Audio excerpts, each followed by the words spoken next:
Hello everyone, let's talk logarithms. So we're going to do some logs. Before I get too far into that, I want to kind of make sure you understand the relationship to what we've been doing and what we're going to start to do. So if you say graph 2 to the x, that's one of our parent functions. I'll use the x values I've been using. 1 half, 1, 2, 4, 8. So negative 1's at 1 half, 1, 2, 4, 8. And I know that there is an asymptote on the x-axis. So the first thing I'm doing is I'm graphing my parent function for exponentials. That's what we've been doing all week. So that's okay. Not my best, but it's okay. There you go. There's my graph. I wonder if I can just drag that. Can I just grab that part? Come here. Come on. Ah, there you go. It's a little better. Okay. So there's my exponential function. Now, if I say graph a function's inverse, you might remember that to find a function's inverse, you swap x and y. So instead of y equals 2 to the x, the inverse is x equals 2 to the y. And we got to talk about, well, how would I get y by itself to graph it? That's not important right now. What is important is that you understand that if you find a function's inverse in the table, flipping x and y means flip x and y. 1 half, negative 1. 1, 0. 2, 1. 4, 2. 8, 3. I'm just flipping them. Now what I have is a function's inverse. So when I graph that, 1 half is at negative 1. 1 is at 0. 2 is at 1. 4 is at 2. 8 is at 3. And you end up with this function. Now this doesn't have a horizontal asymptote. This has a vertical asymptote. The vertical asymptote is the y-axis right here. Okay, so there is still an asymptote, and it is for exactly the same reason that's going on when we do the exponents. The exponents are getting closer and closer to 0. So are these values. And what you have now is actually a base 2 logarithm. This is the graph of a base 2 logarithm. It's the inverse of an exponential function. So when I say what's the domain of f of x, that's this guy. That's all real numbers. It goes forever to the left and to the right. This function goes forever to the left and forever to the right. The logarithm, though, does not. It starts at 0 and goes to infinity. There is a vertical asymptote. It does not get to 0, so it is non-inclusive. So we use parentheses. 0 to infinity goes forever to the right. So before we get too far into logs, let me make sure you understand they are inverses of exponential functions. Now, the most important thing about logarithms is that you understand this relationship and that you can quickly and easily go between them. However the problem looks, you need to be able to write it the other way to be successful here. So if I give you a logarithm, you need to be able to tell me, first of all, the base of the logarithm is the base of the exponent. It's going to be 3 to the power of something. And the way you do this is 3 to the power of 4, this is the exponent, 3 to the power of 4 equals 81.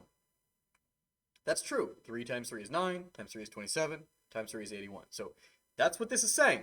The base 3 log of 81 is 4 because 3 to the 4th is 81. And if you can just basically read this log as an exponent in your head, you're going to be really successful here.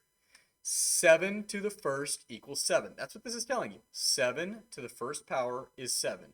So the base 7 log of 7 is 1 because 7 to the 1st is 7.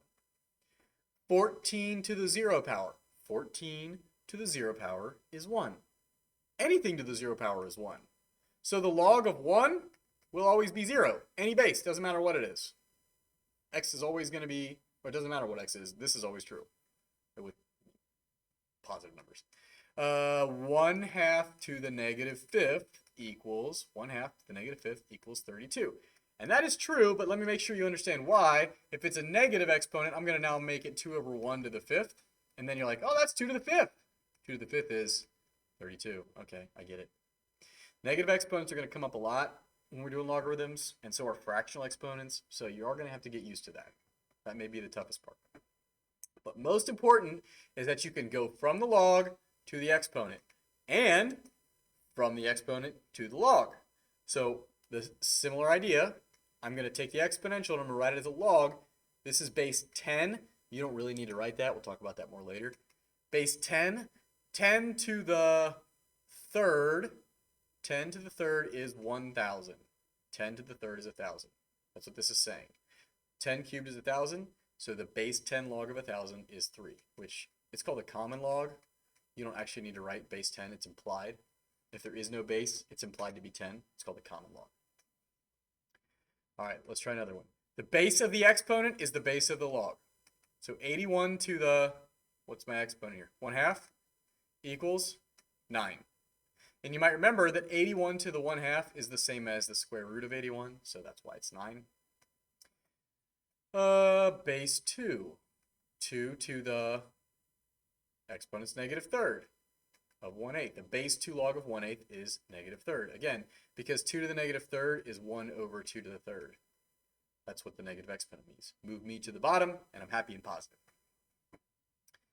The base 8 log 8 to the negative first is 1/8. 1 over 8 to the first. Okay. Being able to go back and forth, no matter where the variable is going to determine your fate here, folks. So let's actually do a couple evaluate problems, and some of these are easier than others, so I might skip around a little bit. When I say evaluate, it's not really an equation. You're figuring out what it is. It's like saying, what's 2 plus 3? You don't need to say it equals x. You can just say it equals 5. But for logs, I find that people have more success if you kind of turn this into an equation so you can rewrite it. This helps you do it. If you can do it in your head, great. 9 to the x equals 81. 9 to the x equals what? Oh, x is 2. Because 9 squared is 81. I'll come back to this one. This one's weird. 5 to the x equals 5 to the 8. Now, you don't even have to understand algebraically what I'm doing to be able to tell me, or should be able to tell me, that that means x has to be 8. 5 to the something equals 5 to the 8. Guess what? The something is 8. This one's real funky. You might be able to guess that those are going to cancel out and you're going to get 12, but let me try and convince you. I'm going to rewrite this as a logarithm. The base 5 log, so 5 to the power of, this is the whole exponent, the base 5 log of 12. 5 to that exponent equals x. X is 12. Again, it doesn't matter if you understand algebraically where this is coming from. If you have the base 5 log of something equals the base 5 log of 12, the something has to be 12. The argument, what you take the log of is called the argument. The argument has to match on both sides if they're both base 5 logs. So the argument has to be the same. It's 12. Now, the trickier ones are the ones that have the fractional exponents. So that's these guys. I'm going to have to write them as a different base.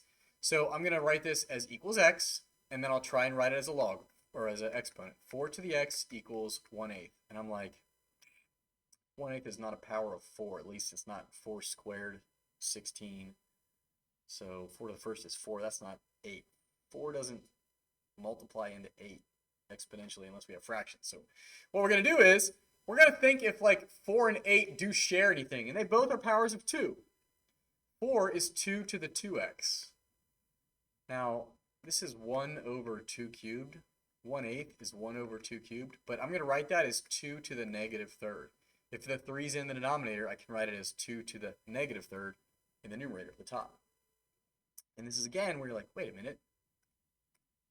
If they're both base 2, then that means these exponents have to be the same. 2x has to be negative 3, which means x would be negative 3 over 2. Okay, cool. That's it. It's a fractional exponent. What that means is, if I can get my calculator out, I'll kind of try and convince you.